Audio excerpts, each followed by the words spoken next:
ಎಲ್ಲರಿಗೂ ನಮಸ್ಕಾರ. ಇವತ್ತಿನ ನಮ್ಮ ಆಳವಾದ ಚರ್ಚೆಗೆ ಸ್ವಾಗತ. ಇವತ್ತಿನ ವಿಷಯ ಆ, ಪೋಷಕ ಶಿಕ್ಷಕರ ಸಭೆಗಳು ಅಂದ್ರೆ PTMs. ಎಷ್ಟೋ ಸಾರಿ ಏನಾಗತ್ತೆ ಅಂದ್ರೆ ಟೀಚರ್ಸ್ಗೆ ತಮ್ಮ ಸಬ್ಜೆಕ್ಟ್ ಮೇಲೆ ಒಳ್ಳೆ ಹಿಡಿತ ಇರುತ್ತೆ. ಆದ್ರೆ ಆ, ಆ ಪೋಷಕರ ಜೊತೆ ಮಾತಾಡುವಾಗ ಸ್ವಲ್ಪ ಹೇಳೋದು ಹಿಂಜರಿಕೆ ಇರುತ್ತೆ. ವಿಶೇಷವಾಗಿ ಇಂಗ್ಲಿಷ್ನಲ್ಲಿ ಮಾತಾಡ್ಬೇಕಾದಾಗ ಅಲ್ವಾ? ಹೌದು ಹೌದು ಅದು ನಿಜ.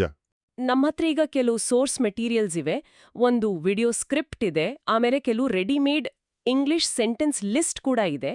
ಇದು ಪ್ರೈಮರಿ ಮತ್ತೆ ಹೈಯರ್ ಪ್ರೈಮರಿ ಟೀಚರ್ಸ್ಗಾಗಿಯೇ ಡಿಸೈನ್ ಮಾಡಿರೋದು.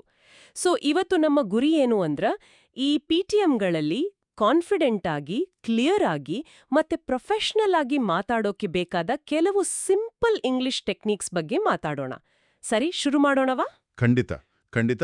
ಆದ್ರೆ ನೋಡಿ, ಶುರುವಲ್ಲೇ ಒಂದು ವಿಷಯ ಸ್ಪಷ್ಟ ಮಾಡ್ಬಿಡೋಣ. ಇದು ಬರೀ ಒಂದು ಇಂಗ್ಲಿಷ್ ಲ್ಯಾಂಗ್ವೇಜ್ ಲೆಸನ್ ತರ ಅಲ್ಲ.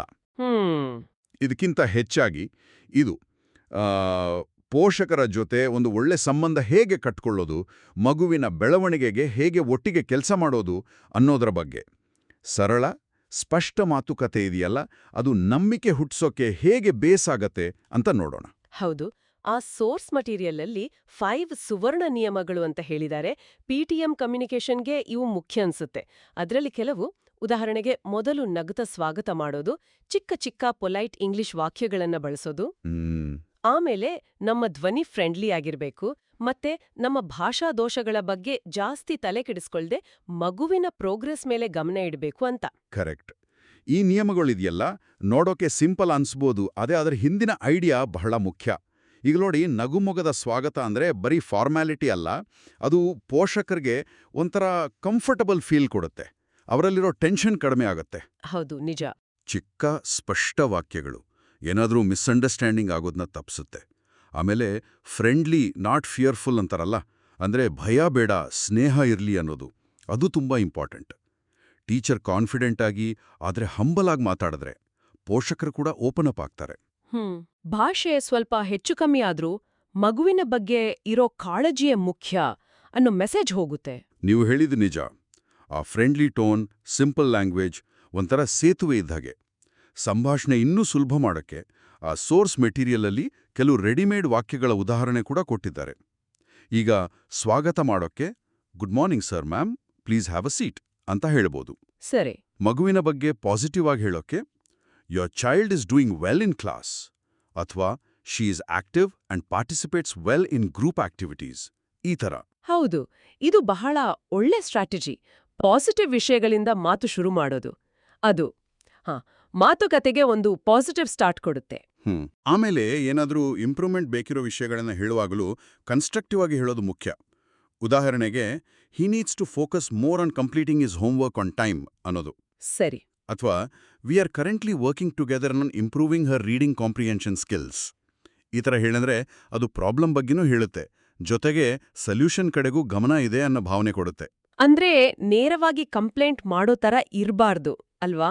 ಆ ಸೋರ್ಸ್ ಮೆಟೀರಿಯಲ್ ಅಲ್ಲಿ ಸಾಮಾನ್ಯವಾಗಿ ಮಾಡೋ ತಪ್ಪುಗಳು ಮತ್ತೆ ಅದಕ್ಕೆ ಸರಿ ಪರ್ಯಾಯಗಳ ಬಗ್ಗೆನೂ ಹೇಳಿದ್ದಾರೆ. ಹೌದು ಹೌದು. ಉದಾಹರಣೆಗೆ, ಯೋರ್ ಚೈಲ್ಡ್ ಇಸ್ ವೆರಿ ನಾಟಿ ಅಂತ ನೇರವಾಗಿ ಒಂಥರ ಆರೋಪ ಮಾಡೋ ಹಾಗೆ ಹೇಳೋ ಬದಲು, your child is quite energetic and playful, but sometimes this distracts others in the classroom. We are helping him learn to channel his energy positively. ಈ ಥರ ಹೇಳೋದು ಹೆಚ್ಚು ಪ್ರೊಫೆಷನಲ್ ಅನ್ಸುತ್ತೆ, ಕಡಿಮೆ ಕಾನ್ಫ್ಲಿಕ್ಟ್ ಇರುತ್ತೆ. ಖಂಡಿತವಾಗಿಯೂ ಇದು ಬಹಳ ಸೂಕ್ಷ್ಮವಾದ ವ್ಯತ್ಯಾಸ ನೋಡಿ. ಮೊದಲನೇ ವಾಕ್ಯ ಇದೆಯಲ್ಲ, ಅದು ಮಗುವಿನ ಮೇಲೆ ಒಂದು ಲೇಬಲ್ ಹಚ್ಚಿದ ಹಾಗೆ ಆಗತ್ತೆ. ಪೋಷಕರು ತಕ್ಷಣ ಡಿಫೆನ್ಸಿವ್ ಮೋಡ್ಗೆ ಹೋಗ್ಬೋದು. ನಿಜ. ಆದರೆ ಎರಡನೇ ವಾಕ್ಯ, ಅದು ಮಗುವಿನ ವರ್ತನೆನ ಡಿಸ್ಕ್ರೈಬ್ ಮಾಡುತ್ತೆ. Energetic and playful. ಅದರ ಪರಿಣಾಮ ಏನು ಅಂತ ಹೇಳುತ್ತೆ, ಡಿಸ್ಟ್ರಾಕ್ಟ್ಸ್ ಅದರ್ಸ್. ಆಮೇಲೆ ಸ್ಕೂಲಿನಲ್ಲಿ ಅದಕ್ಕೆ ಹೇಗೆ ರೆಸ್ಪಾಂಡ್ ಮಾಡ್ತಿದ್ದೀವಿ, ಹೆಲ್ಪಿಂಗ್ ಹಿಮ್ ಲರ್ನ್ ಅಂತಾನೂ ತಿಳಿಸುತ್ತೆ. ಅಂದ್ರೆ ಪ್ರಾಬ್ಲಮ್ ಇದೆ ಅಂತ ಒಪ್ಕೋತೀವಿ, ಆದರೆ ಅದರ ಜೊತೆಗೆ ಸೊಲ್ಯೂಷನ್ಗೂ ಟ್ರೈ ಮಾಡ್ತಿದ್ದೀವಿ ಅಂತ ತೋರಿಸುತ್ತೆ. ಹೌದು. ಇದು ಒಂಥರ ಪಾರ್ಟ್ನರ್ಶಿಪ್ಗೆ ಇನ್ವಿಟೇಷನ್ ಕೊಟ್ಟ ಹಾಗೆ. Let's work together to support the child's learning journey. ಈ ಥರದ ವಾಕ್ಯಗಳು ಆ ಪಾರ್ಟ್ನರ್ಶಿಪ್ ಸ್ಪಿರಿಟ್ನ ಇನ್ನೂ ಸ್ಟ್ರಾಂಗ್ ಮಾಡುತ್ತೆ. ಹಾಗಾದ್ರೆ ಇದೆಲ್ಲದರ ಸಾರಾಂಶ ಏನು ಅಂತ ಹೇಳಬಹುದು? PTMಗಳಲ್ಲಿ ಕಾನ್ಫಿಡೆಂಟ್ ಆಗಿ ಇಂಗ್ಲಿಷ್ ಮಾತಾಡೋಕೆ ಗ್ರಾಮರ್ ಪರ್ಫೆಕ್ಟ್ ಆಗಿ ಇರಲೇಬೇಕು ಅಂತೇನಿಲ್ಲ.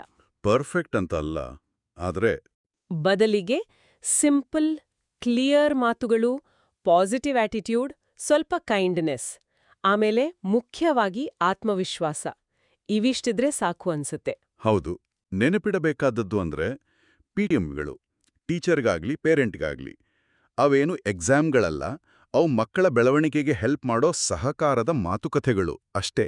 ಸರಿಯಾಗಿ ಹೇಳಿದ್ರಿ.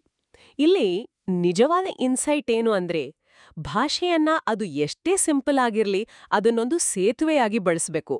ಅದನ್ನೊಂದು ಭಯದ ಅಥವಾ ಸಂಘರ್ಷದ ಗೋಡೆ ಆಗೋಕ್ ಬಿಡಬಾರ್ದು.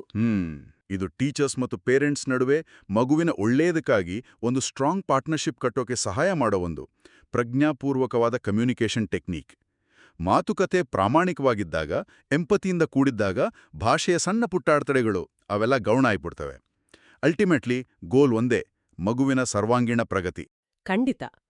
ಕೇಳುಗರಿಗೆ ಕೊನೆಯದಾಗಿ ಒಂದು ಚಿಂತನೆಗೆ ಹಚ್ಚುವ ಪ್ರಶ್ನೆ. PTMಗಳಲ್ಲಿ ಚೆನ್ನಾಗಿ ಮಾತಾಡೋಕೆ ನಾವೀಗ ಚರ್ಚೆ ಮಾಡಿದ್ವಲ್ಲ, ಈ ಸಿಂಪಲ್, ಪೊಲೈಟ್, ಪಾಸಿಟಿವ್ ಮತ್ತು ಸೊಲ್ಯೂಷನ್ ಫೋಕಸ್ಡ್ ಟೆಕ್ನಿಕ್ಸ್ ಇವು ನಮ್ಮ ದಿನನಿತ್ಯದ ಬೇರೆ ಪ್ರೊಫೆಷನಲ್ ಸಂದವೇಶಗಳಲ್ಲಿ ಅಥವಾ ಪರ್ಸನಲ್ ಮಾತುಕತೆಗಳಲ್ಲೂ ಹೇಗೆ ಉಪಯೋಗಕ್ಕೆ ಬರ್ಬೋದು? ಸ್ವಲ್ಪ ಯೋಚನೆ ಮಾಡಿ ನೋಡಿ.